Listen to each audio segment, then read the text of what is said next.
The broadcast is now starting. All attendees are in listen-only mode.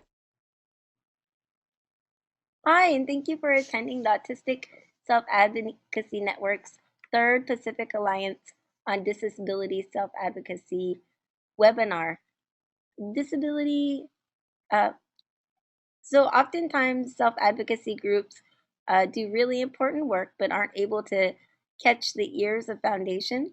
And we're really excited today to have Lynn O'Hara from the Special Hope Foundation present and talk with self-advocacy groups around what are some strategies for grant seeking.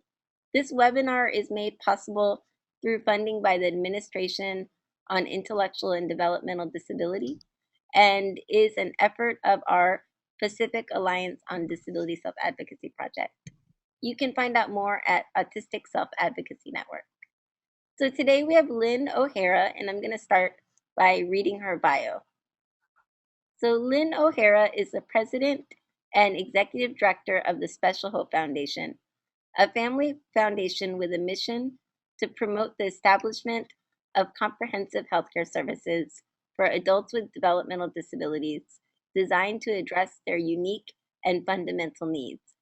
As the founder of the organization, she worked with a board composed of family and community members to build funding capacity and increase effective grant making. Prior to the inauguration of this effort, the foundation administered a grant program in support of organizations that represented the full spectrum of nonprofits dedicated to benefiting individuals with all types of disabilities. She is a member of the Disability Funders Network, an association of small foundations where she has presented on strengthening organizational infrastructure. In addition, she has played an active role in the community through her work with urban ministries in Palo Alto and Hope for Kids in the San Francisco Bay Area. So before we begin, we are going to start by doing a poll. Um, and for those of you who participated in the last two webinars, we just want to find out who is on the call at your location for reporting purposes. So please answer this poll. Please tell us how many people are listening to today's webinar at your site.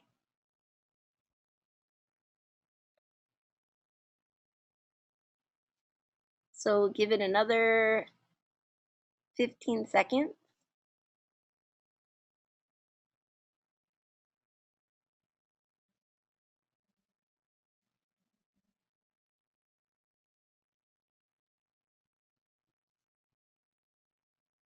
And we'll close the poll.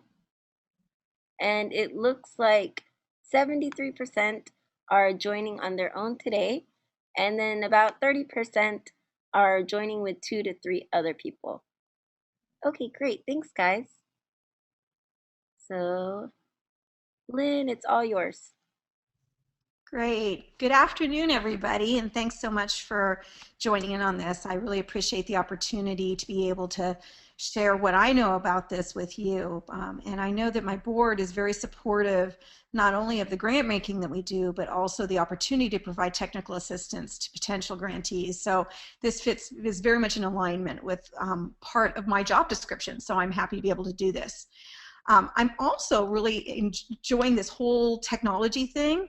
And when Stacy mentioned the idea of polling, I had a couple of polls myself. So I can better address some of your issues and questions. First of all, I just wanted to know, and Stacy's going to put a poll up here, on how many of you have ever written a grant proposal?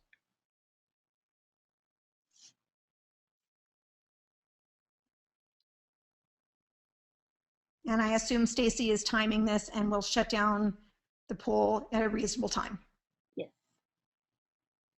So we'll give it about 15 more seconds.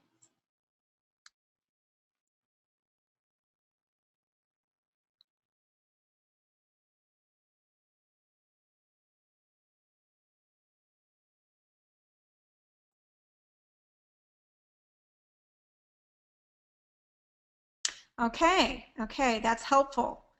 And so let's get started, and we're going to talk about interacting with the foundation. And of course, Much of the interaction with the foundation is in the form of a grant proposal, but there's some other things to consider as well. So I'm going to wait for Stacy to get to my slides. And we're going to talk a little bit about different aspects. And while we're waiting for my slides, we're going to start with this aspect of exactly what a foundation is. I want to make sure that you have a context of the organization that you're trying to contact. Foundations, just like other nonprofits, are set up as 501c3s, which means we're all considered to be some type of public charity. A foundation is a specific kind of charity in the sense that it is handled a little bit differently by the IRS. But if you are a part of an incorporated 501c3, then many of the rules that apply to you also apply to private foundations. And that's important to know because we're regulated by the IRS. There are certain things we can and cannot do, and that will influence the types of grants we provide and the types of individuals that we interact with. So for instance, foundations are not, in general, are not allowed to give away money to individuals. They have to give money away to organizations. And so particularly in addressing some kind of situation in your organization, you need to be very careful that this money is not being earmarked towards an individual, but that it is for the betterment of your organization as a whole. Private foundations are a private organization in the sense that they're either started by an individual, a company or corporation, or a family that, in addition to the resources they have for their day-to-day lives, they evidently have extra resources available that they want to designate for charity. The nice thing about this is that once an individual, a family, or a corporation forms a foundation, they are mandated by the IRS to give 5% of that total valuation of their foundation away every year. And that's good news for you because that means that regardless of the circumstances, there's at least 5%, a good section of their money that has to go out for charitable purposes every year. Now, just to clarify, some administrative expenses that go towards their operations can also be part of that 5%. But in general, if you look at the valuation of a foundation and then you do the math and carve out that 5%, that's their grant budget, or pretty close to it every year. So it's a great opportunity for you to find a source of revenue. And the key is finding the right match. And so that's kind of what we're going to talk about in this first section is how do you find a foundation that is the right match for you?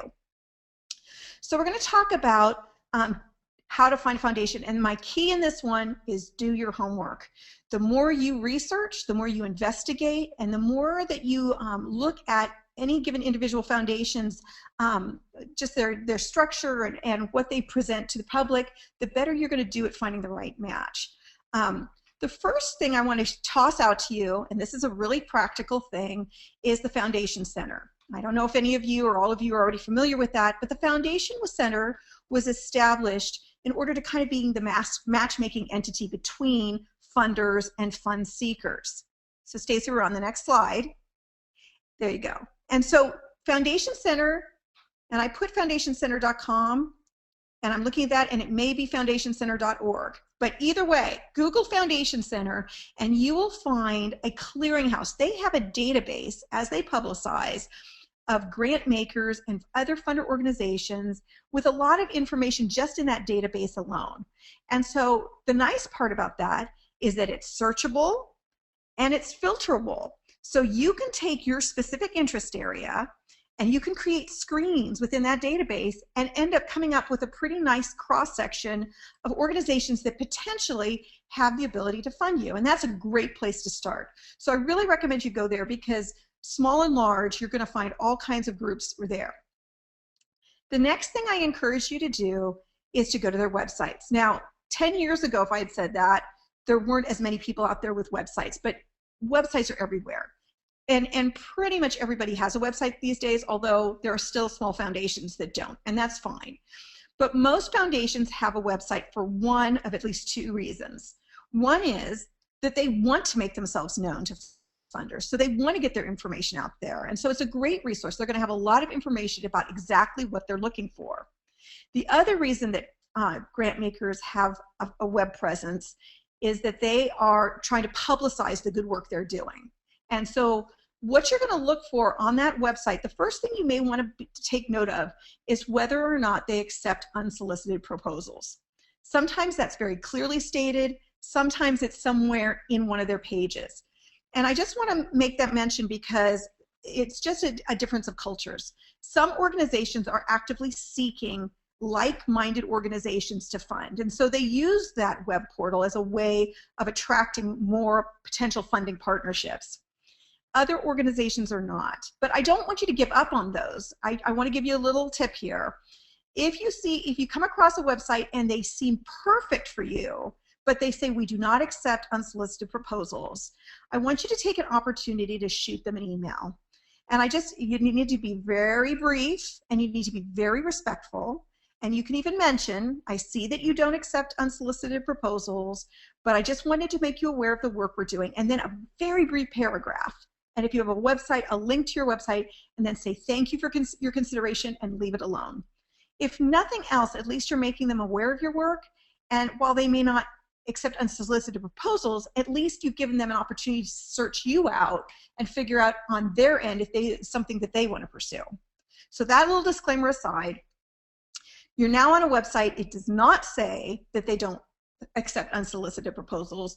I want you to become a detective, and I want you to really look for clues to find out if this organization is a match. The first thing you need to do is look at their mission statement. Organizations spend a lot of time and effort trying to craft a sentence or two or three that really captures the essence of who they are. And most organizations take great pride in that mission statement. Some of them are too wordy. Some of them are exquisitely simple. But the point is that you want to make sure that whatever it is you do is in alignment with that mission statement. And I'll give you an example. You might see a mission statement, and I'm totally making this up, it doesn't exist, that says we fund grassroots organizations for self-advocates with developmental disabilities in India. Now you're looking at that mission statement and your heart's beginning to skip a beat. You think, oh my gosh, it's perfect, except we're not in India. Well, I'm telling you right now, if you're not in India, you're not going to be a good candidate. So you got to make sure that everything in that mission statement is in alignment with your organization. But assuming it is, go on to the grant guidelines. Most websites of organizations that accept proposals will have a page specific to some of the finer points of what they're looking for in a proposal. And those grant guidelines are going to be really important. Again, step by step, make sure you know exactly what they say they fund and what they say they don't fund.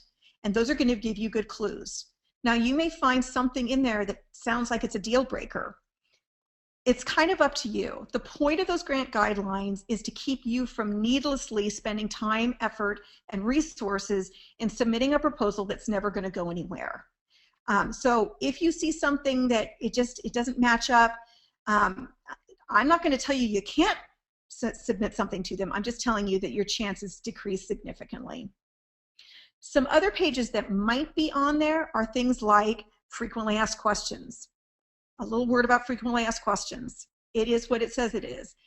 That funder is telling you that these things get asked all the time and that they don't want to be asked these questions again, so they put it up on their website so that you can get the answers you need. Never ask a funder about a question that is posted on their frequently asked question page, or you're going to get them a little bit annoyed with you.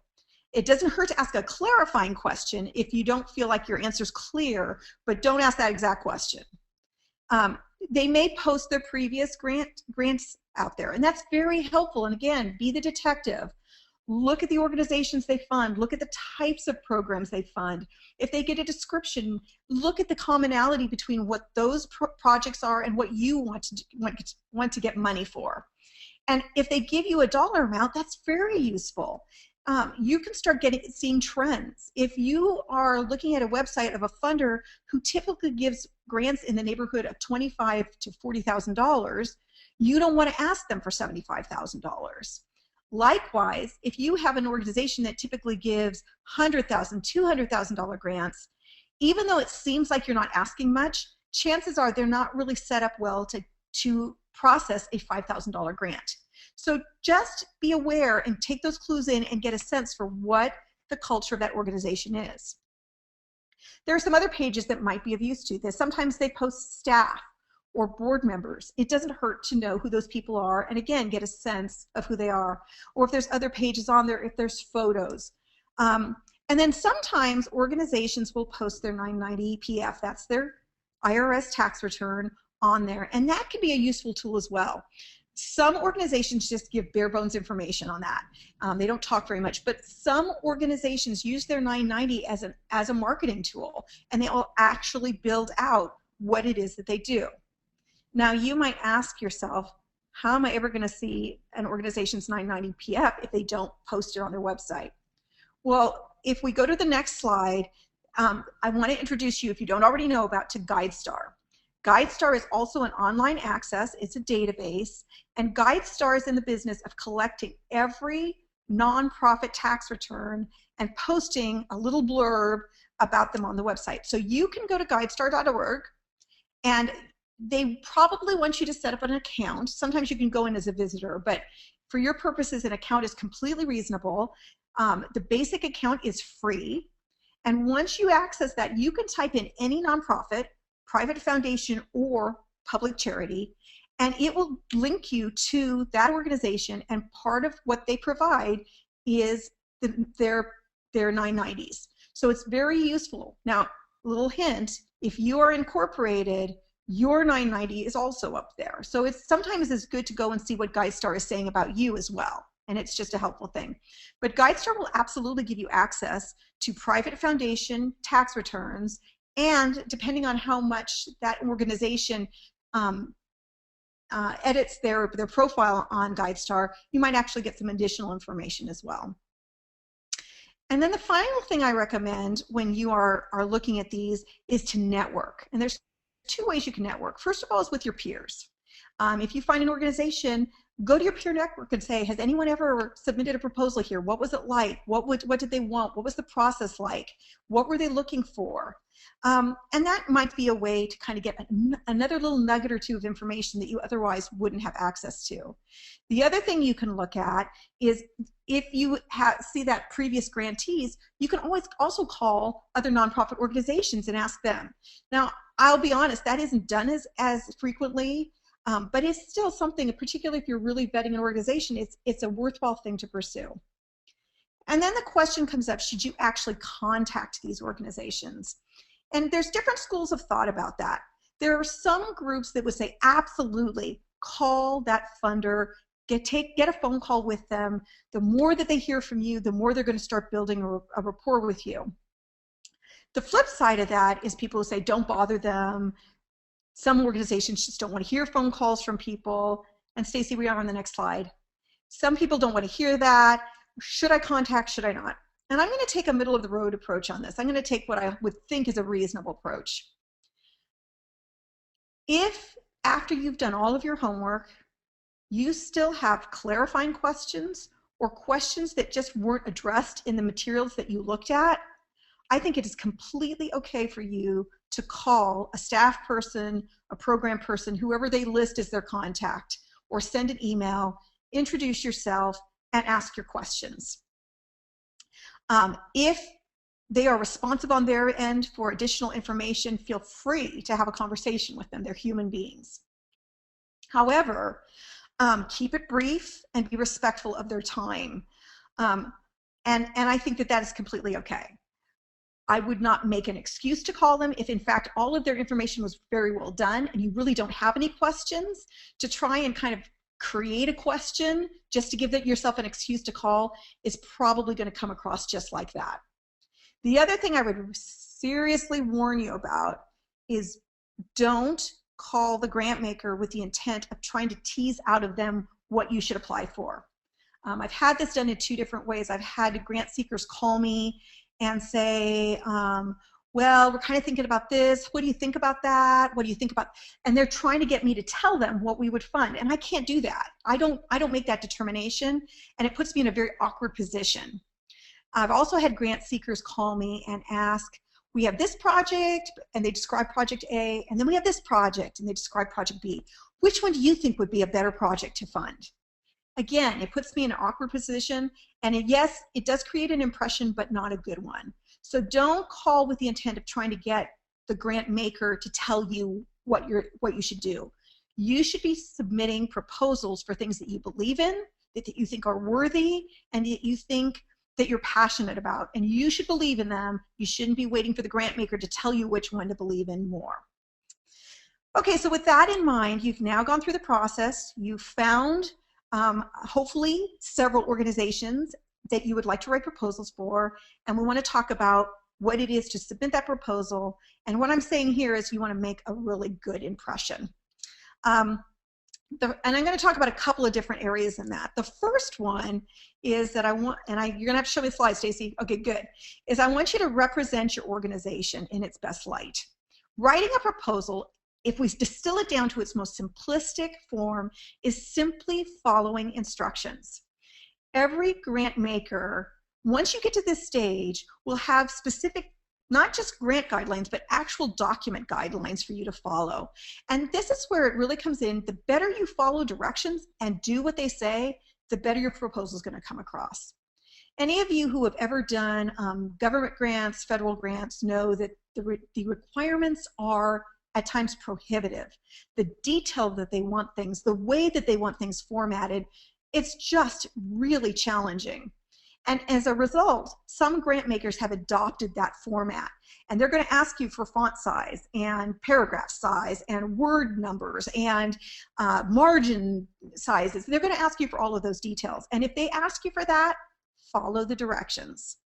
You may also find grant makers who say, hey, send me a page and a half, 2 pages, and just tell me what you want and why you want it.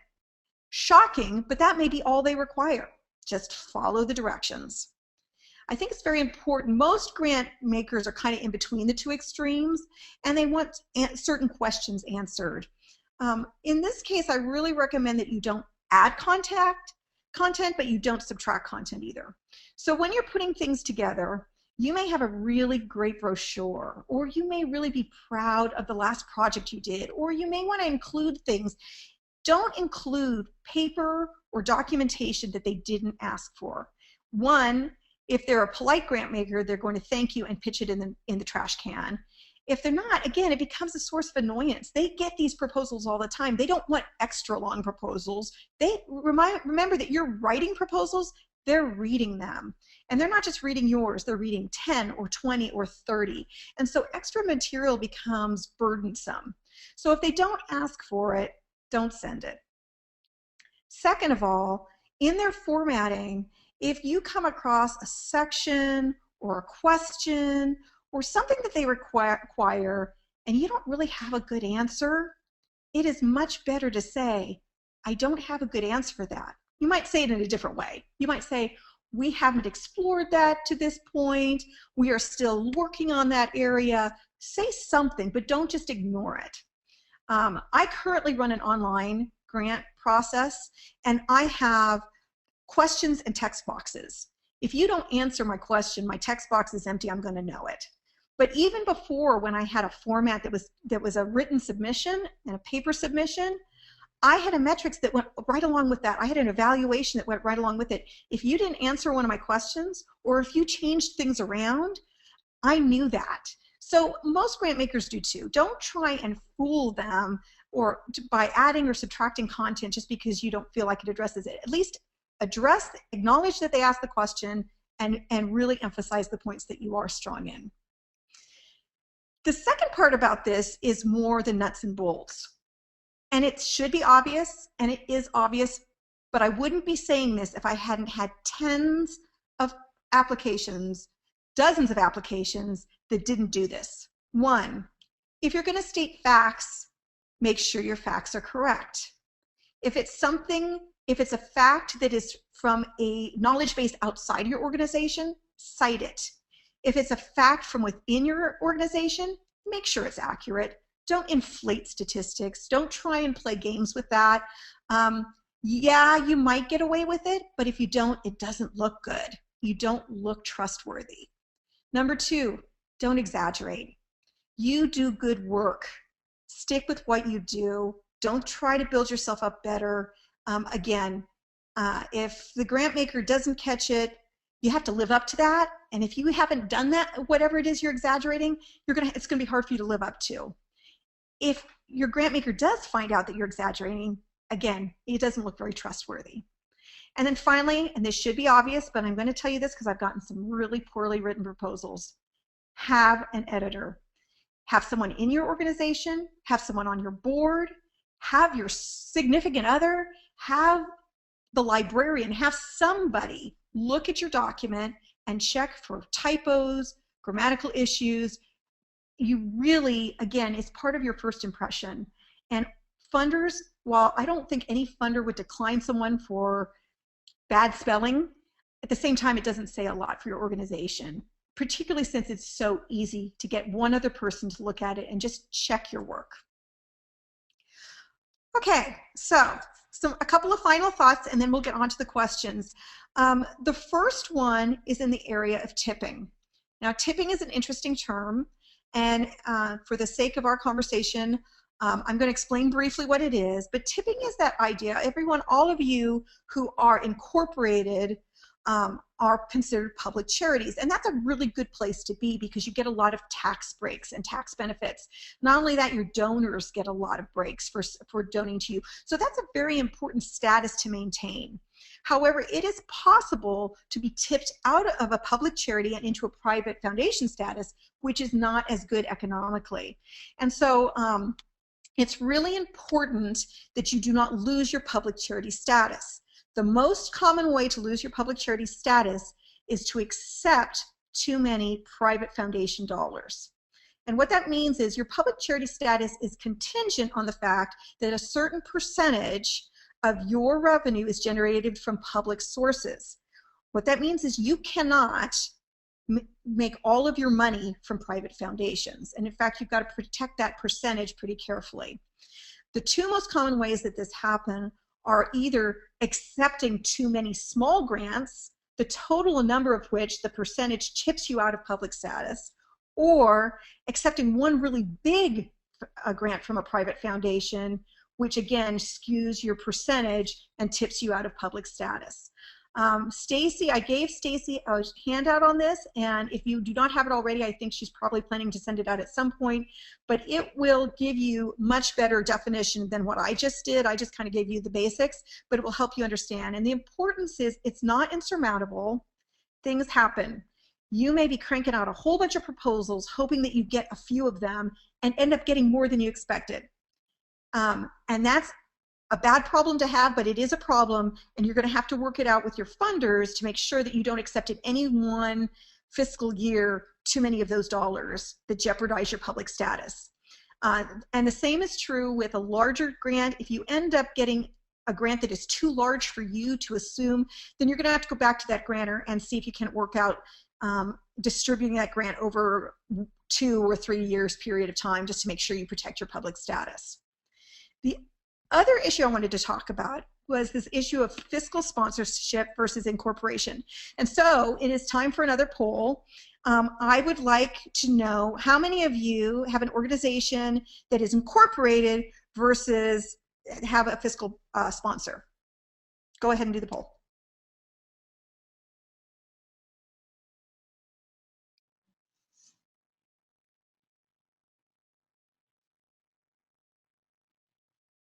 And let's take another 30 seconds for this. And Lynn, do you mind explaining what a fiscal sponsor is, just in case people Sure. don't know? Okay, so organizations have a developmental phase. So most organizations that we think of as nonprofit or charities have incorporated. That means that they filed with the IRS, they filed with their state governments, they're acknowledged as a nonprofit, and they're acknowledged with a 501c3 designation. However, it is possible to start working as an organization prior to this. But what it means is that anyone who donates to your work, particularly foundations, but also individuals, needs some kind of public charity to donate to, meaning you can't accept those funds directly. You can accept funds from your friend. It just means they don't get any tax write-off for it. But in terms of foundation funding, you cannot accept foundation cannot fund an individual. They can only fund a corporation. And so the only way for you to solicit foundations is by working under the umbrella, the fiscal umbrella of another public charity, in which case that public charity then works to administer that grant to you as kind of a middleman. They usually take a cut, an administrative cut of your grant, but then that way it filters through their organization and it eventually comes to you. And then it provides that corporate body for a foundation or for someone who wants to use their donation to you as a tax write-off to be able to get that tax write-off. Okay, so Are we good? We're going to close the poll and share the response.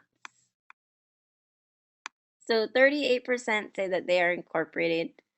0% say they have a fiscal sponsor but plan to incorporate. 8% say they have a fiscal sponsor but do not plan to incorporate. And 54% said other. So I took the comment and question box. One person wrote, "I'm not sure. I don't come from an SAN. I work," I'm guessing that's a self-advocacy network. "I work in California at a state mandated private nonprofit called a regional center." Okay. And that's the only response that I see. So I'm Okay. gonna close that poll. Okay, sounds good. Okay, well, let's just talk about this. It's an interesting response, and let me just talk to you about those entities from the perspective of a funder. And both of them, there's some pros and cons to both of them.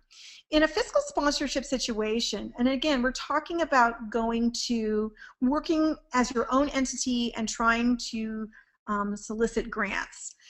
When a grantee sees someone that's under fiscal sponsorship, it creates a little bit of a problem for them. It does create a vehicle for which they can now channel money to you.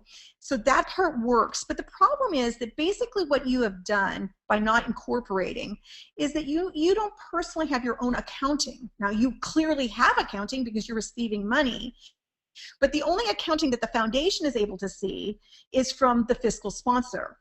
So for instance, if you have an organization whose fiscal sponsor is the Arc of San Francisco, the financial information that we as a funder receive is from the Arc of San Francisco. Now, we're pretty clear that the Arc of San Francisco is doing just fine, that they don't have problems. And so in evaluating your grant, but with their financials, it doesn't really give us a very clear picture of what's going on and how you are managing your money than the money you receive. And that's a very important question to funders because they want to see a track record of well-managed money. If they're going to give you money, they want to make sure it's going to be managed correctly. So fiscal sponsorship creates that vehicle, but it does not create the oversight or the insight into how you manage your money. Some organizations just veer away from it completely. So if you are under fiscal sponsorship, you are going to, just by your very nature, lose some potential for funding because some foundations simply won't go there. Others will go there for a while. Other foundations recognize that that is perhaps the only way that you can function at this early stage. But the expectation is that as you grow and as you become more financially solvent, that naturally you would become a standalone incorporated entity. And I'll give you an example. Years ago, we funded an organization that had a fiscal sponsorship. Of course, it was fine, but they had been in operation for 8 years.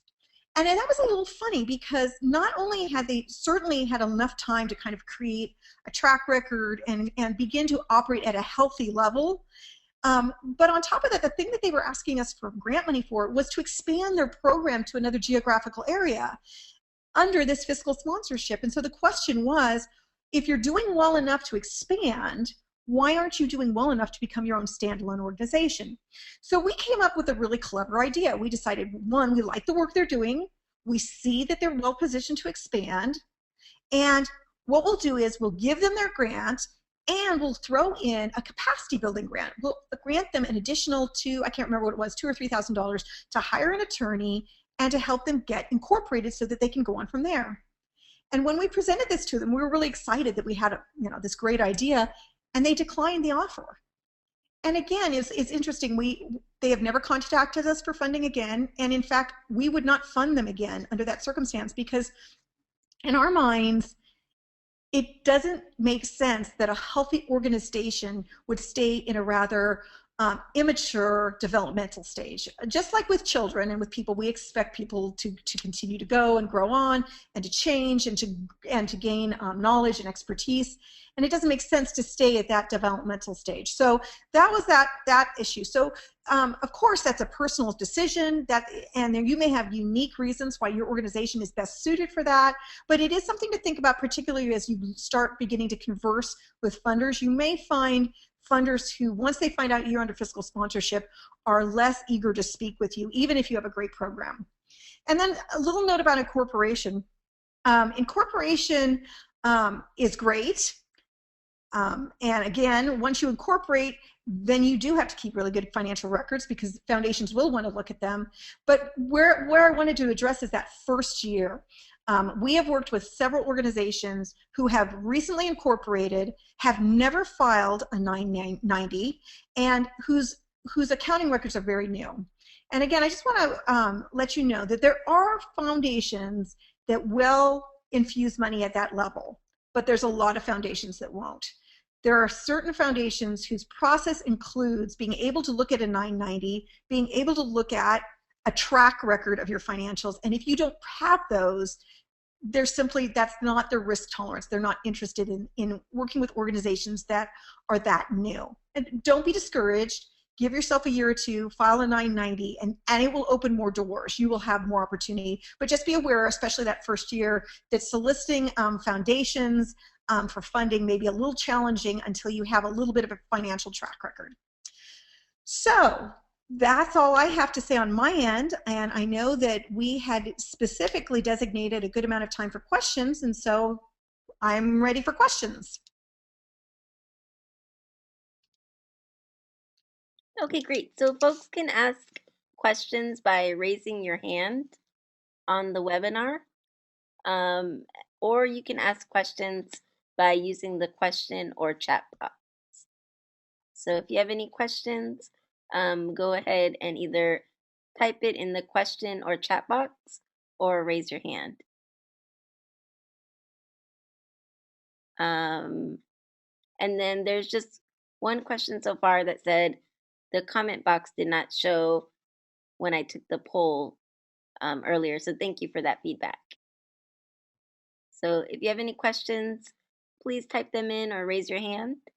And if you raise your hand, then please give me a minute to unmute your microphone so that we can all hear you speak.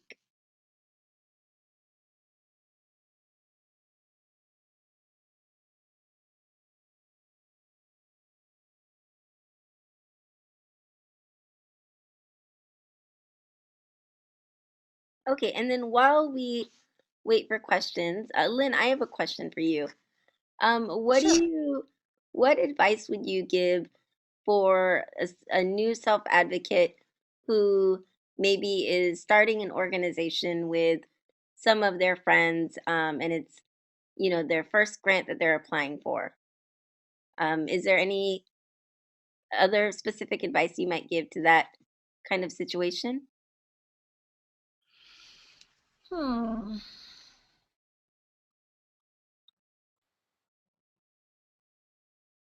I think particularly in that area, I mentioned at the very beginning the Foundation Center and their database, but in addition to that, the Foundation Center has a lot of resources. And so it really would be, particularly if it's your very first time, you've never written a proposal, you've never interacted with a foundation, I would go to their website and really take a little bit of time to go through some of their materials on the site. I think they have some very useful materials. And again, anything where you can set your expectation correctly is just going to help you proceed more realistically and more effectively with funders. The other thing that they have, and this might be of value to anyone, but it's particularly someone new to the area, is they also offer classes and webinars themselves. And they get into a little bit more of the detail from the grantee side, fund-seeking side, on how to approach funders. They have a lot more content and tips specifically to that. And Lynn, do you have any advice around not only the grant application process, but for example, like getting to network with funders and rubbing elbows and things like that? Any insight around how that works? That is a good question. And that is not something that funders share with me. So to be honest, I don't have, you would think that there would be a place. I know that there are certainly things like grant writing courses, and it might be helpful. Again, I don't have the information about where those resources are available, but I think that probably begins your networking. The other thing is, obviously, if you have a fiscal sponsor, that's an excellent organization to go to and talk to their people about, because they've already aligned themselves and you have a partnership with them. And I would definitely see, since they're taking administrative costs off, it would seem like they could at least provide you with a little bit of time and understanding of resources there too. Thank you, Lynn. So we do have one question so far, and this is from Tegan. And Tegan, I might need you to explain your question a little bit more, but it says, sites that list grants but not what they are for, question mark. And then gives the example of Community Foundation of JohnsonCounty.org, for example. And then a follow-up one is, also, how does this apply to chapters of bigger groups? I'm with ASAN.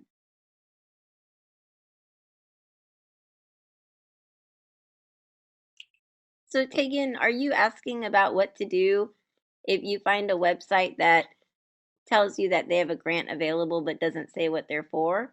And then I heard a second question that says, maybe what do you do if you are working in a state chapter of a national organization?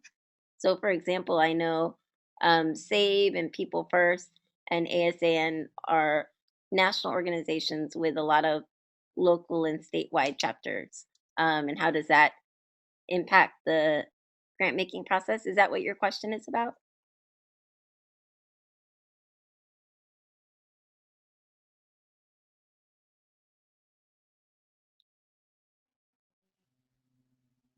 And Tegan, I'm going to unmute your mic since your hand is raised. So we'll be able to hear you verbally.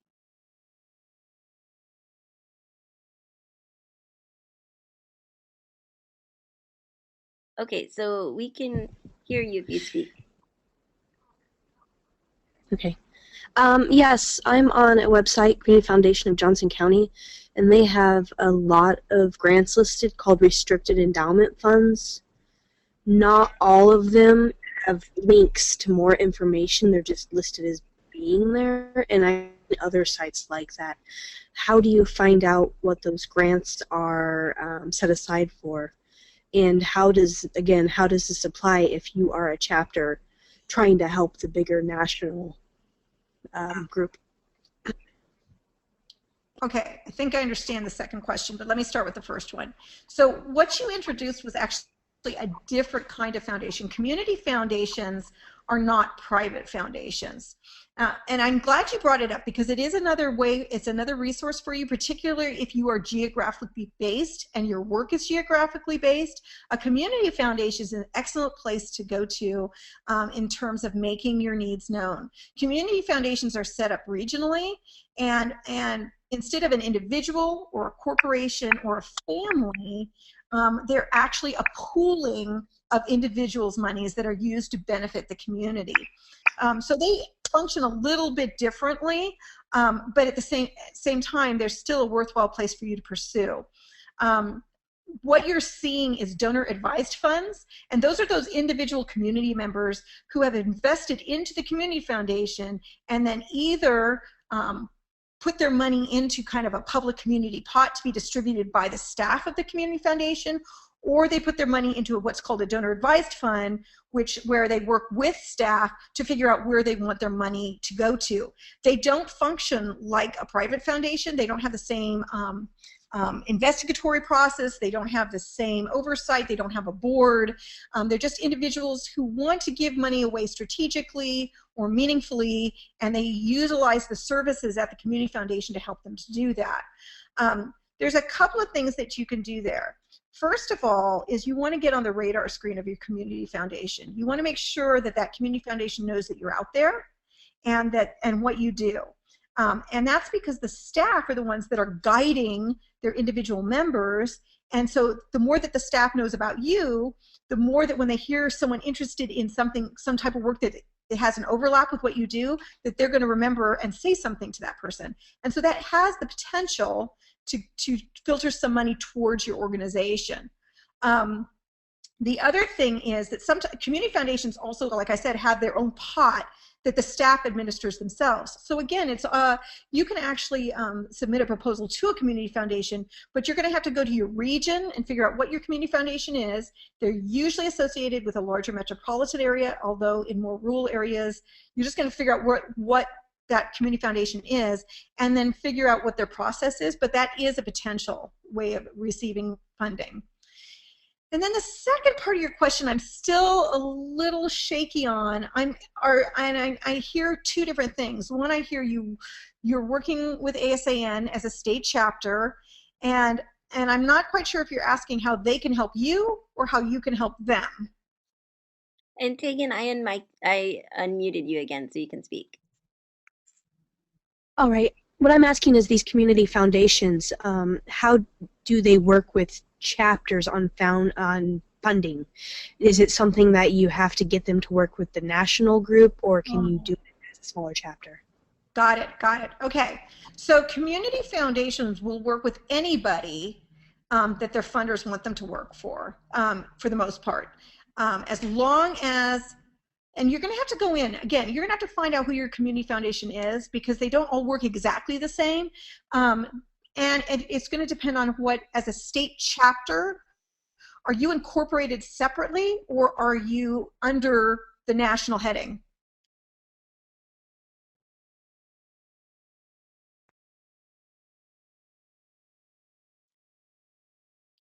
I have no idea. Okay, then that's the first thing you need to find out. You need to find out if your entity, you can have an affiliation with a national organization and still have your own incorporation. Or you could simply be place-based, meaning that the national organization has these satellites that all are under the same incorporation as they are. So you're gonna have to figure that out first of all, because that's going to be important no matter what funding you request. But either way, it's possible. So if you are incorporated yourself, then you are going to write proposals for your own regional, your own state chapter. If you are incorporated under ASAN on a national level, then you are going to write proposals on behalf of the national organization. So you got to figure out who you're working for first, and then once you figure that out, the rest of it will be self-explanatory.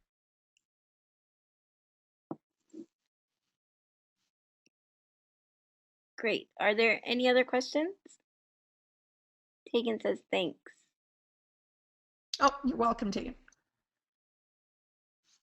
Well, Lynn, while we give people an opportunity to collect their questions, can you tell us a little bit about what would a typical grantee, if they were to apply for a special foundation, just what is the process like? What could they expect to happen? Okay, so we have a two-tiered process, and that's not unusual. The first part of that is the letter of intent. There's lots of different words for it. We refer to it as a pre-application. But many organizations that accept outside proposals will initially want some kind of brief overview, including contact information and a very brief summary of what it is you intend to do with the funding. And for the foundation, it makes it a lot easier to screen with a smaller document. Obviously, if we're reading a lot, we'd rather read, in essence, an executive summary of what you want to do versus the entire proposal. So that's what we do. We have an online format, and you submit online a very brief online application that you could do. The intent of it is that you should be able to sit down, if you know your organization well enough, you shouldn't have to look anything up or talk to anybody. You should be able to fill this out and explain what you would do with funding. We go through those, and then after we go through that first cut, we go back and invite the most competitive applicants to submit full proposals. Now our proposals are also online, so for us it's a matter of then going back and completing a much longer application. And in the full proposal, it isn't something you could just sit down and do. You have to actually do some research, gather certain data. We want specific financial information, we want board information, we want a lot more to that document, and it takes longer to put together. Once those are submitted, they go to our grants staff person who views them all, and then she schedules some type of interview. So part of our process is always a personal interview, whether it's on the phone, and for organizations outside of the Bay Area, it's a telephone interview. For organizations within the San Francisco Bay Area, it's actually a site visit, where the staff person would come out, talk to the interested people, look at what you do, look at the work you do, and then it's her job to take the application, the information she learns at the site visit, and any other information that she gains in her investigation, and summarize that in a document that then goes to the board. The board meets 3 times a year, and it's the board's job to read all the summaries and then make determinations at the board meeting.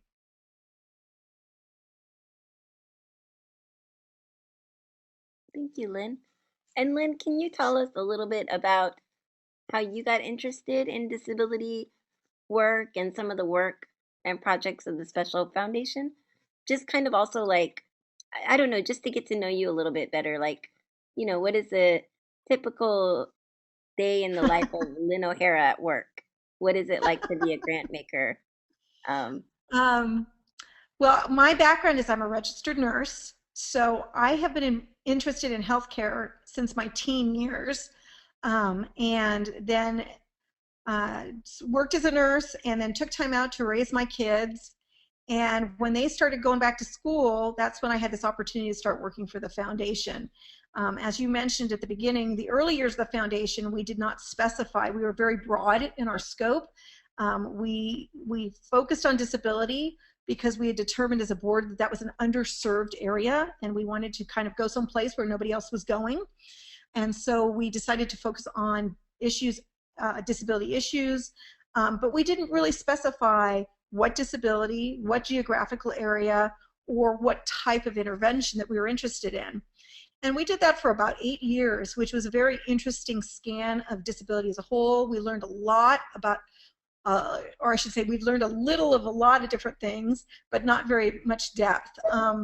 So back in 2010, the board decided to take a very different approach in our grant making. Instead of being wide and non-defined, we decided to define and become very focused. And in this case, we chose adults with developmental disabilities because we felt that they were the most underserved. We decided to focus on healthcare because there was a huge gap in the healthcare area.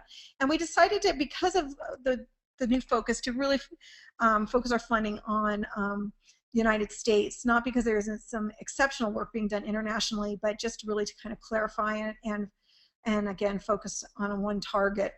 And from that point, we also decided to go from a purely grant-making organization to really looking at what we could do in addition to strategic grant making.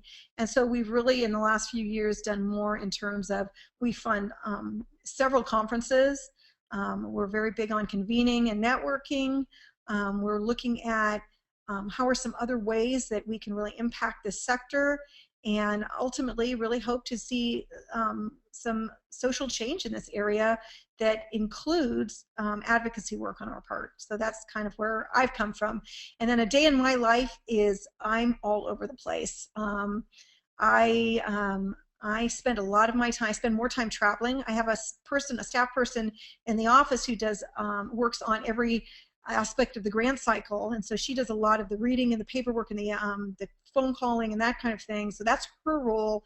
I do more of the networking, connecting role. I attend conferences. I speak in situations like this, or I speak to my fellow funders. One of our areas of effort is in the area of educating funders. And so I look for every opportunity to address funders in the area of being more inclusive in their grant making, and including and intentionally including issues around disability in their grant making, whether they're focused on arts or education or leadership or whatever their interest is, to make sure that they're not being discriminatory against people with disabilities. So that's kind of what I do. Thank you, Lynn. Okay, so final opportunity for questions, and then we will end the webinar today. So we'll give another 30 seconds for anybody that has a burning question. And you all, just to say, as a self-advocate myself, I know it can be a little bit intimidating to talk to a potential funder.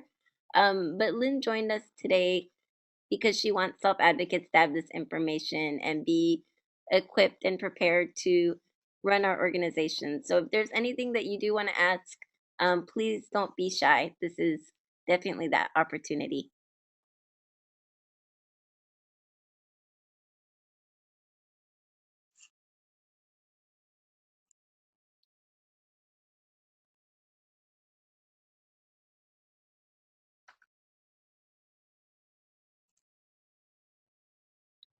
Okay. Well, thank you, Lynn, so much for joining us today. We learned a lot from you and appreciate your time Well, and and thank you for contribution. including me. This has been awesome. And you have my contact information there. If something comes up tonight when you're in the middle of the night or next week, or feel free to give me a call or contact me. And just so everybody knows, we will be captioning this webinar and posting it online. It will take us about a week to caption it and post it online, but we will send out Lynn's handouts to you at the latest by tomorrow morning. So thank you for your participation. Have a good one, and we will talk to everyone in April for our next webinar on neurodiversity. Thank you. Thank you.